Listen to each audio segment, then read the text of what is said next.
of chromium-6. So it's something that most Houstonians don't know about. We all drink, everybody's running around drinking bottled water these days, and nobody wants to drink tap water anyway. But what is chromium-6, and why is this something that homeowners should be aware of? Well, like you said, chromium-6, it was classified by the EPA as a carcinogen. Chromium-6 is a form of chromium, okay? Chromium and chromium-6 are natural occurring elements. Mainly found in rocks, animals, plants, soils. It exists with other elements. Basically you have chromium, you have another form of chromium is chromium-3, which is trivalent chromium, okay? And that we actually need small amounts of that for human health. Then you have chromium-6, which is known as hexavalent chromium.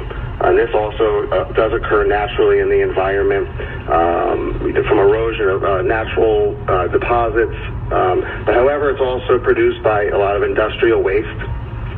Like you said, it is a carcinogen, and the EPA, which goes around about every 3 years and tests water throughout the country, recently some of the tests, what you're referring to, and they reported in Houston, the news reported a series on Click2 Houston, and people can go on click2houston.com and look at the videos that are on there. And they reported levels which they classified as high throughout the Houston area. Right, and in fact, what you're referring to is between 2013 and 2015, there were 48 tests that were done, and 46 out of 48. They ran tests, and chromium-6 was present in 46 out of the 48 water systems in the Houston area. Out of 854 samples that were taken, 600 tested positive for chromium-6. So it's definitely present. That's correct. And for instance, Richmond had test results of 4.6 parts per billion, Houston 6.7. The Houston area was actually third in the country for high levels of chromium-6. Right.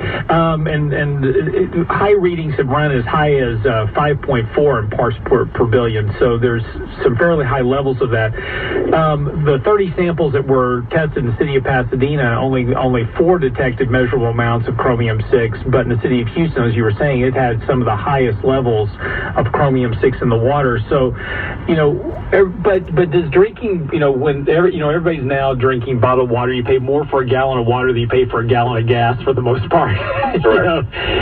This is kind of the things that concern individuals is, when they're pulling a glass of tap water, what are they actually consuming? And it's not just chromium-6. It's like we saw with Flint, Michigan, there was lead in the water. We're seeing the same thing pop up. I think it was in Philadelphia just recently. What else is in tap water that we need to be aware of? Well, it was only about 5 years ago, actually, that the same news, Click2 Houston, they did a report on radiation in Houston water as well. Areas like Bunker Hill actually were one of the highest. Radon in the water.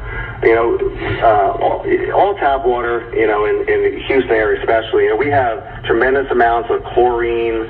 We have chloramine gas, which is an ammonia gas that they mix with the chlorine that they put in the water as a disinfectant.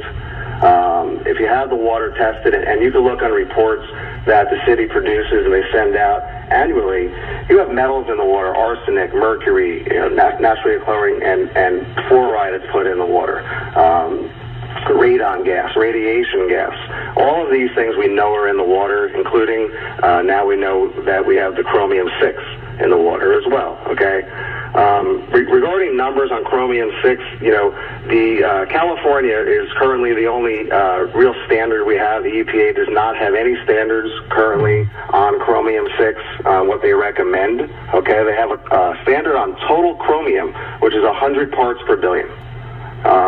They have not elected to put a standard out on chromium-6. California, after, like you had said, the Aaron Brockovich settlement and all of that, they have a maximum contaminant level of actually 10 parts per billion.